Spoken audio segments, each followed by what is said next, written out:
Guys మీరు చూస్తున్నారు RK career point YouTube channel. Friends, ఈ వీడియోలో ఈనాటి ప్రముఖ దినపత్రికల్లో వచ్చినటువంటి ముఖ్యమైన ఉద్యోగ వార్తలు మరియు ఇంపార్టెంట్ కరెంట్ అఫైర్స్ అప్డేట్స్ చూద్దాము. చాలా ఇంపార్టెంట్ అప్డేట్స్ ఉన్నాయి. వీడియోని స్కిప్ చేయకుండా చివరి వరకు చూసి మీకు కంటెంట్ నచ్చినట్లయితే లైక్ చేసి మీ యొక్క ఫ్రెండ్స్తో షేర్ చేయండి. చాలామంది వీడియోని చూస్తున్నారు కానీ లైక్ చేయట్లేదు. లైక్ చేసినట్లయితే మీలాగా ప్రిపేర్ అవుతున్నటువంటి పోటీ పరీక్షలకి ప్రిపేర్ అవుతున్న అభ్యర్థులకు చేరేటట్లుగా యూజ్ అయితే అవుతుంది, మాకు సపోర్టివ్గా ఉంటుంది. కాబట్టి తప్పకుండా లైక్ చేయండి. అండ్ అలాగే మీకు ఏమైనా డౌట్స్ లేదా ఒపీనియన్స్ ఉన్నట్లయితే కామెంట్ సెక్షన్లో తెలియజేయండి. ఇక లేట్ చేయకుండా ముందుగా ఈరోజుకి సంబంధించినటువంటి ఉద్యోగ వార్తలు చూద్దాము. సంక్షేమ గురుకులాల్లో కొత్త కొలువులు, 6,000కు పైగా ఖాళీలు, 2025-26 జాబ్ క్యాలెండర్ ద్వారా భర్తీ.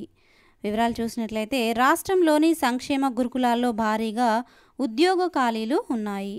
2025-26 జాబ్ క్యాలెండర్లో వీటిని చేర్చి భర్తీ చేస్తున్నట్లుగా తెలుస్తోంది. ఎస్సీ, ఎస్టీ, బీసీ, మైనారిటీ సాధారణ సంక్షేమ గురుకులాల్లో 6,000కు పైగా పోస్టులు వచ్చే అవకాశము ఉంది. సంక్షేమ గురుకులాల్లో ఖాళీల భర్తీకి గురుకుల నియామక బోర్డు 2023లో ఇచ్చినటువంటి నోటిఫికేషన్కి సంబంధించిన 1,800కు పైగా బ్యాక్లాగ్ ఖాళీలు ఉండొచ్చని అంచనా. డిఎల్, జేఎల్, పీజీటీ, టీజీటీ స్థాయి నుంచి కింది స్థాయి వరకు పోస్టులు భర్తీ చేయకపోవడము, ఒకేసారి 4-5 కేటగిరీ పోస్టుల ఫలితాలు ఇవ్వడంతో కొందరు అభ్యర్థులు ఒకటి కన్నా ఎక్కువ పోస్టులకు ఎంపికయ్యారు. వారంతా ఏదేని ఒక పోస్టులో చేరుతూ మిగిలిన వాటిని వదులుకుంటున్నారు. గతంలో మాదిరి రిలిక్విష్మెంట్ సదుపాయము లేకపోవడంతో ఆయా పోస్టులు ఖాళీగా మిగిలిపోనున్నాయి. ఆగస్టు మొదటి వారంలో కొత్తగా నియమితులైన వారికి గురుకుల సొసైటీలు పోస్టింగ్లు ఇచ్చాయి. అభ్యర్థులు ఆయా పోస్టుల్లో చేరేందుకు 60 రోజుల సమయం ఉంది. ఈ గడువు తర్వాత గురుకులాల్లో బ్యాక్లాగ్ పోస్టులపై మరింత స్పష్టత వస్తుందని సొసైటీ వర్గాలు పేర్కొంటున్నాయి. డిఎస్సి, జేఎల్ నియామకాల తర్వాత ఉపాధ్యాయ పోస్టుల భర్తీకి డిఎస్సి పరీక్షలు ముగిశాయి. ఇంటర్మీడియట్ విద్యలో జేఎల్ పోస్టుల నియామక ప్రక్రియ తుది దశలో ఉంది. ఈ 2 విభాగాల పరీక్షలు రాసినటువంటి అభ్యర్థుల్లో గురుకులాల్లో ఇప్పటికే పోస్టులు సాధించినటువంటి వారు ఉన్నారు. ఉపాధ్యాయ, జేఎల్ ఉద్యోగాలు దక్కితే గురుకులాల్లో పోస్టులు పొందినటువంటి వారు సొసైటీ ఉద్యోగాల నుంచి ఆ కొలువుల్లోకి వెళ్ళే అవకాశాలు ఉన్నాయి. ఇక్కడ కూడా ఖాళీలు అయితే ఏర్పడతాయి. గతంలో ఇదే తరహాలో వివిధ ప్రభుత్వ ఉద్యోగాలకు వెళ్ళిపోవడంతో గురుకులాల్లో సొసైటీల్లో ఖాళీలు ఏర్పడ్డాయి. డిఎస్సి, జేఎల్ పరీక్షల ఫలితాల అనంతరము గురుకులాల్లో మరో 1000 నుంచి 2,000 పోస్టులు అయితే ఖాళీ కానున్నట్లుగా సమాచారము. సో ఇదైతే ఎవరైతే గురుకుల జాబ్స్కి ప్రిపేర్ అవుతున్నారో గుడ్ న్యూస్గానే చెప్పుకోవచ్చు. సో ఇక మీ యొక్క ప్రిపరేషన్ అయితే ఇంకా గట్టిగా కొనసాగించాల్సిన అవసరం అయితే ఉంటుంది. ఇక నెక్స్ట్ అప్డేట్ చూసినట్లయితే కనుక సెప్టెంబర్ నుంచి డిఎస్సి నియామక ప్రక్రియ, అక్టోబర్ చివరి నాటికి ముగింపు. ఒక్కొక్క పోస్టుకు 3 పేర్లు జిల్లా కమిటీకి, రాష్ట్ర స్థాయిలోనే జాబితా రూపకల్పన. ఉపాధ్యాయ నియామక ప్రక్రియను సెప్టెంబర్ ఆఖరి వారం నుంచి మొదలు పెట్టాలని విద్యాశాఖ నిర్ణయించింది. ఇందుకు సంబంధించిన కసరత్తు చేపట్టేందుకు ప్రయత్నాలు ప్రారంభించింది. ఇప్పటికే ప్రాథమిక కీ విడుదల చేసింది. దీనిపై వచ్చే అభ్యంతరాలను పరిశీలించి ఈ నెలాఖరుకు తుదికి విడుదల చేసేటువంటి వీలైతే ఉంది. మరోవైపు జిల్లాల వారీగా పోస్టులు, డిఎస్సి పరీక్ష రాసిన వారి వివరాలను క్రోడీకరిస్తున్నారు. రోస్టర్ విధానము, వివిధ కేటగిరీ పోస్టుల విభజనపై అధికారులు దృష్టి పెట్టారు. పరీక్ష ఆన్లైన్ పద్ధతిలో నిర్వహించడం వల్ల ఫలితాలను తేలికగా వెల్లడించే వీలుంటుందని అధికారులు చెబుతున్నారు. ఫైనల్కి విడుదల చేసిన రోజు లేదా మర్నాడు ఫలితాలను వెల్లడించే వీలుంది. ఆ తర్వాత వారం రోజుల్లో సీనియారిటీ జాబితాను రూపొందించే యోచనలో ఉన్నారు. రాష్ట్రంలో 11,062 ఉపాధ్యాయ పోస్టుల భర్తీకి ఇటీవల పరీక్ష నిర్వహించిన విషయం తెలిసిందే. ఈ పరీక్షకు 3,29,897 మంది దరఖాస్తు చేస్తే 2,79,957 మంది పరీక్ష రాశారు. కేంద్రీకృత ప్రక్రియ, రోస్టర్ విధానము, జిల్లాల వారీగా పోస్టులకు సంబంధించిన డేటా, ఇతర అంశాలన్నీ రాష్ట్ర విద్యాశాఖ డైరెక్టరేట్ పరిధిలోనే చేపట్టాలని అధికారులు భావిస్తున్నారు. ప్రతి జిల్లాలోనూ టీచర్ పోస్టుకు 3 చొప్పున మెరిట్ పద్ధతిని ఎంపిక చేసి ఆ జాబితాను మాత్రమే జిల్లా కేంద్రాలకు పంపాలని నిర్ణయించారు. సో ఇక సెప్టెంబర్ నుంచి డిఎస్సి నియామక ప్రక్రియ అయితే మొదలు కానుందండి. ఇక నెక్స్ట్ అప్డేట్ కనుక చూసినట్లయితే కేంద్ర సమాచార కమిషనర్ల పోస్టులకు దరఖాస్తుల ఆహ్వానము. కేంద్ర సమాచార కమిషన్లో సిఐసి 8 మంది కమిషనర్ల పోస్టులు ఖాళీగా ఉన్నాయని బుధవారం కేంద్ర ప్రభుత్వం ప్రకటించింది. ఈ పోస్టులకు దరఖాస్తులను ఆహ్వానించింది. సమాచార హక్కు చట్టం ప్రకారం కమిషన్లో ఒక ప్రధాన సమాచార కమిషనరు, మరో 10 మంది కమిషనర్లు కలిగి ఉండాలి. ప్రస్తుతము ఒక సిఐసి, 2 ఐసీలే ఉన్నారు. దీంతో మిగిలిన 8 పోస్టులను ప్రభుత్వము దరఖాస్తులను ఆహ్వానించింది. ఇంట్రెస్ట్ ఉన్న క్యాండిడేట్స్ అఫీషియల్ వెబ్సైట్ని విజిట్ చేసి అప్లై చేసుకునే ప్రయత్నం చేయండి. ఇక నెక్స్ట్ జాబ్ అప్డేట్ చూద్దాము. ఐటీబీపీలో 202 కానిస్టేబుల్ పోస్టులకి నోటిఫికేషన్ అయితే రిలీజ్ చేశారు. దీనికి సంబంధించినటువంటి కంప్లీట్ డీటెయిల్స్ మన యొక్క వెబ్సైట్లో నేను అప్డేట్ చేస్తాను. వెబ్సైట్ లింక్ డిస్క్రిప్షన్లో ఉంటుంది. ఈ జాబ్ డీటెయిల్స్ కావాలనుకున్న వారు వెబ్సైట్ని విజిట్ చేయండి, డిస్క్రిప్షన్లో లింక్ ఉంటుంది. ఇక నెక్స్ట్ అప్డేట్ చూసినట్లయితే కనుక రేపు SSLV D3 ప్రయోగము సిద్ధమవుతున్నటువంటి ఇస్రో శాస్త్రవేత్తలు తిరుపతి జిల్లా శ్రీహరికోట సతీష్ ధావన్ స్పేస్ సెంటర్లోని మొదటి ప్రయోగ వేదిక నుంచి శుక్రవారము ఉదయం 9:17 స్మాల్ శాటిలైట్ లాంచింగ్ వెహికల్ D3ను ప్రయోగించేందుకు ఇస్రో శాస్త్రవేత్తలు సిద్ధమవుతున్నారు. ప్రయోగాన్ని 16.56 నిమిషాల్లో పూర్తి చేయనున్నారు. అయితే వాతావరణ పరిస్థితులను బట్టి ప్రయోగ సమయం కొద్దిగా మార్పు చేసే అవకాశం ఉండొచ్చు.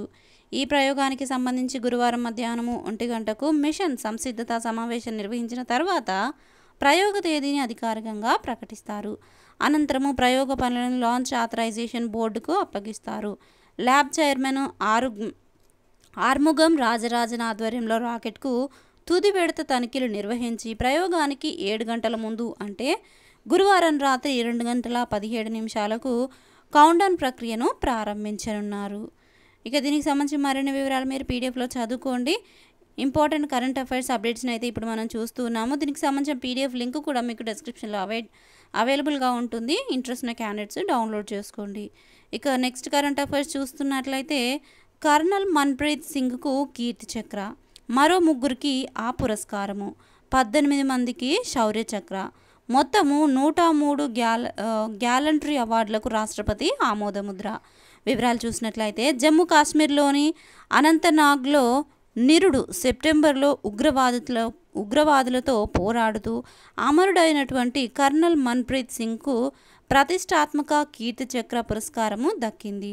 ఆయనతో పాటు మరో 3 భద్రతా సిబ్బంది రైఫిల్ మ్యాన్ రవికుమార్, మేజర్ మల్ల రామగోపాల్ నాయుడు, జమ్మూ కాశ్మీర్ పోలీస్ విభాగానికి చెందిన డిప్యూటీ సూపరింటెండెంట్ హుమాయున్ ముజమ్మిల్ భట్లను కీర్తి చక్ర వరించింది.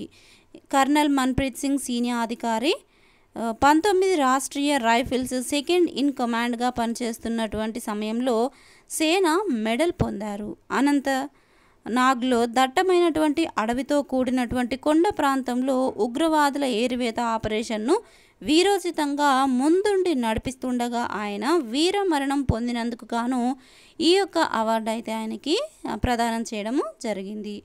ఇక నెక్స్ట్ మరిన్ని వివరాలు మీరు పీడిఎఫ్లో చదువుకోవచ్చు. నెక్స్ట్ కరెంట్ అఫైర్స్ చూసినట్లయితే కనుక 7 సార్లు కత్తితో పొడిచిన దొంగను వదలని దీశాలి, హెడ్ కానిస్టేబుల్ యాదయ్యకు రాష్ట్రపతి శౌర్య పథకము.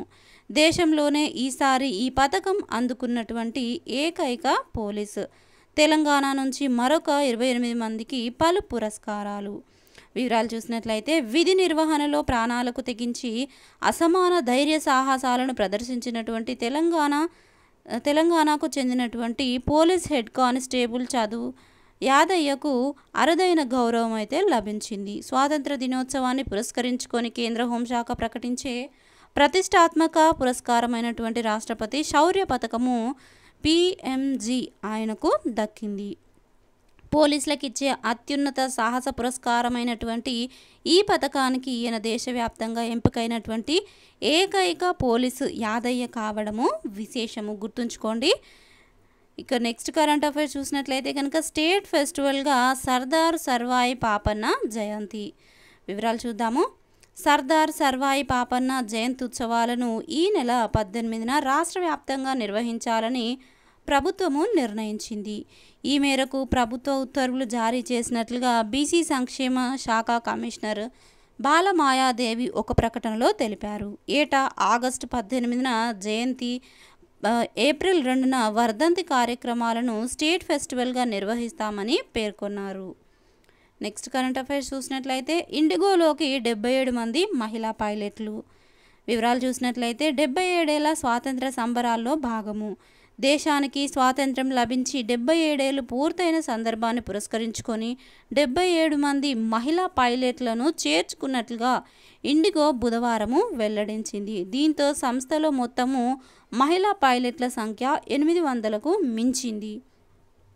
కొత్తగా చేర్చుకున్న 77 మందిలో 72 మంది ఎయిర్ బస్ విమానాలు, 5గురు ఏటీఆర్ విమానాలు నడుపుతారని ఇండిగో తెలిపింది. సంస్థలోని పైలట్లలో మహిళా పైలట్లకు సంబంధించి అంతర్జాతీయ సగటు 7 నుంచి 9% కాగా ఇండిగోలో 14%కి చేరినట్లుగా వెల్లడించింది. నెక్స్ట్ కరెంట్ అఫైర్స్ చూద్దాము. దేశ వాణిజ్య లోటు పెరిగింది. జూలై ఎగుమతుల్లో 1.2% క్షీణత. వరుసగా 3 నెలల పాటు సానుకూలంగా నమోదైన దేశ ఎగుమతులు జూలైలో 1.2% క్షీణించి $33.98 బిలియన్ పరిమితమయ్యాయి. ఇదే నెలలో దిగుమతులు 7.45%కి పెరిగి $57.48 బిలియన్ చేరుకున్నాయి. ఫలితంగా వాణిజ్య లోటు $23.5 బిలియన్ పెరిగిందని ప్రభుత్వ గణాంకాలు వెల్లడించాయి. జూలైలో ముడి చమురు, వెండి, ఎలక్ట్రానిక్స్ వస్తువుల దిగుమతులు అధికం కావడం ఇందుకు నేపథ్యము. ముడి చమురు దిగుమతులు 17.44% పెరిగి $13.87 బిలియన్, వెండి దిగుమతులు 439% పెరిగి $165.74 మిలియన్ చేరాయి. ఇక నెక్స్ట్ స్పోర్ట్స్కి సంబంధించినటువంటి కరెంట్ అఫైర్స్ని చూద్దాము. వినేష్ ఫోగాట్కు నిరాశే, ఆమె అప్పీల్ను కొట్టేసిన కాస్. వివరాలు చూద్దాము. ఆశలు కూలాయి. వినేష్ ఫోగాట్ కష్టానికి ప్రతిఫలము దక్కుతుందేమోనని ఎదురు చూసినటువంటి భారత అభిమానులకు నిరాశే మిగిలింది. వాయిదాలు పడుతూ వచ్చినటువంటి కేసులో చివరికి వేదనే దక్కింది. సంయుక్తంగా రజతం ఇవ్వాలని వినేష్ దాఖలు చేసినటువంటి పిటిషన్ను court of arbitration for sports బుధవారం కొట్టివేసింది. ఆగస్టు 7న వినేష్ దాఖలు చేసిన పిటిషన్ను తిరస్కరిస్తున్నట్లుగా ad hoc divisional sole arbitration Annabel Bennett తీర్పునిచ్చారు. పారిస్ ఒలింపిక్స్ మహిళల 50 కేజీల విభాగంలో ఫైనల్ చేరిన వినేష్ కనీసం రజతము ఖాయం చేసింది. కానీ రెండవ రోజు బరువు చూసే సమయానికి 100 గ్రాములు అదనంగా ఉండడంతో ఆమెపై అనర్హత వేటు పడ్డ సంగతి తెలిసిందే. నెక్స్ట్ కరెంట్ అఫైర్స్ చూద్దాము. భారత బౌలింగ్ కోచ్గా మోర్కెల్, బంగ్లాదేశ్తో సిరీస్ నుంచి బాధ్యతలు. వివరాలు చూసినట్లయితే ఊహాగానాలే నిజమయ్యాయి. టీమిండియా ప్రధాన కోచ్ గౌతమ్ గంభీర్ కోరుకున్నదే జరిగింది. భారత క్రికెట్ జట్టు బౌలింగ్ కోచ్గా దక్షిణాఫ్రికా మాజీ పేసర్ మోర్నీ మోర్కెల్ నియమితుడయ్యాడు. ఈ విషయాన్ని బుధవారం బీసీసీఐ కార్యదర్శి జైషా వెల్లడించారు. అవును, భారత పురుషుల సీనియర్ జట్టు బౌలింగ్ కోచ్గా మోర్నీ మోర్కెల్ నియమితుడయ్యాడు అని జైషా పేర్కొన్నాడు. దీంతో గంభీర్ సహాయక బృందము పూర్తిగా సిద్ధమైంది. బ్యాటింగ్ కోచ్గా అభిషేక్ నాయర్, ఫీల్డింగ్ కోచ్గా ర్యాన్టెన్ డస్కాటే ఇప్పటికే జట్టుతో చేరిన సంగతి తెలిసిందే. నెక్స్ట్ కరెంట్ అఫైర్స్ చూద్దాము. జెర్సీ నంబర్ 16కు వీడ్కోలు. భారత హాకీలో ఇక జెర్సీ నంబర్ 16 కనిపించదు. దాదాపు 2 దశాబ్దాలు జాతీయ జట్టుకు అమూల్యమైన సేవలు అందించిన దిగ్గజ గోల్ కీపర్ శ్రీజేష్ గౌరవార్థము నంబర్ 16కు హాకీ ఇండియా రిటైర్మెంట్ ప్రకటించింది. పారిస్ ఒలింపిక్స్లో భారత జట్టు కాంస్య పథకం సాధించిన తర్వాత తన కెరీర్కు శ్రీజేష్ వీడ్కోలు పలికిన సంగతి తెలిసిందే. ఈ నేపథ్యంలోనే హాకీ సంఘం ఈ నిర్ణయం తీసుకుంది. అంతేకాదు, జూనియర్ హాకీ జట్టుకు కోచ్గా కూడా అతడిని నియమించి ఓ గురుతర బాధ్యతను అతనికి అప్పగించింది. భారత జూనియర్ జట్టుకు శ్రీజేష్ కోచ్గా పనిచేయబోతున్నాడు. అతడు మరొక శ్రీజేష్ను తయారు చేస్తాడని ఆశిస్తున్నామంటూ కూడా తెలియజేసింది. నెక్స్ట్ కరెంట్ అఫైర్స్ చూసినట్లయితే కనుక అర్షద్ నదీంకు హిలాల్ ఏ ఇంతియాజ్ పురస్కారము. పారిస్ ఒలింపిక్స్లో పాక్ తరపున జావెలిన్ త్రోలో పాల్గొని గత 40 ఏళ్లలో పాకిస్తాన్కు తొలి వ్యక్తిగత స్వర్ణ పథకం సాధించినటువంటి అర్షద్ నదీంకు ద్వితీయ అత్యున్నత పౌర పురస్కారమైన హిలాల్ ఏ ఇంతియాజ్ను ప్రభుత్వం ప్రకటించింది. అలాగే మాజీ ప్రధాని జుల్ఫికర్ అలీ భుట్టోకు నిషాన్ ఏ పాకిస్తాన్ అవార్డు ప్రకటించారు.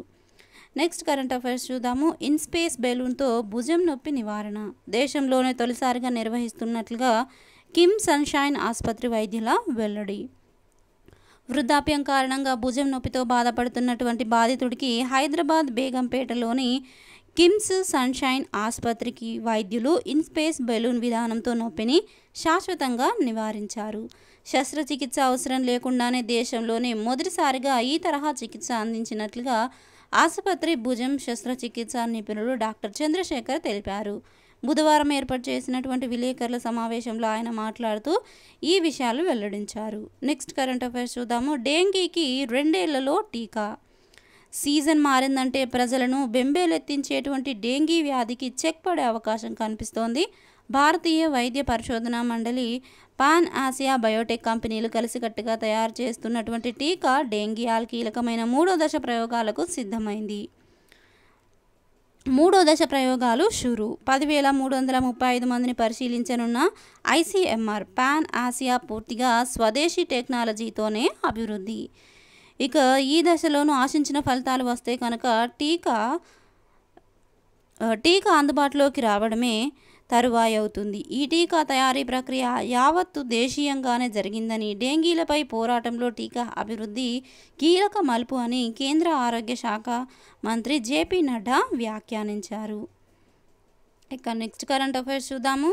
ఆఫ్రికాలో మంకీ పాక్స్ వ్యాప్తి అంతర్జాతీయ ఆత్యయిక స్థితిగా ప్రకటించినటువంటి WHO వివరాలు చూసినట్లయితే కాంగో సహా ఆఫ్రికాలోని పలు దేశాల్లో ప్రాణాంతక మంకీపాక్స్ వ్యాప్తిని అంతర్జాతీయ ఆత్యయిక స్థితిగా ప్రపంచ ఆరోగ్య సంస్థ ప్రకటించింది. ఇటీవలి కాలంలో డజనుకు పైగా దేశాల్లో పిల్లలు, పెద్దలు ఈ వ్యాధి బారిన పడినట్లుగా నిర్ధారణ అయింది. కాంగోలో ఈ వైరస్కు చెందినటువంటి కొత్త వెర్షను వ్యాప్తి చెందుతున్నట్లుగా Africa centres for disease control and prevention తెలిపింది.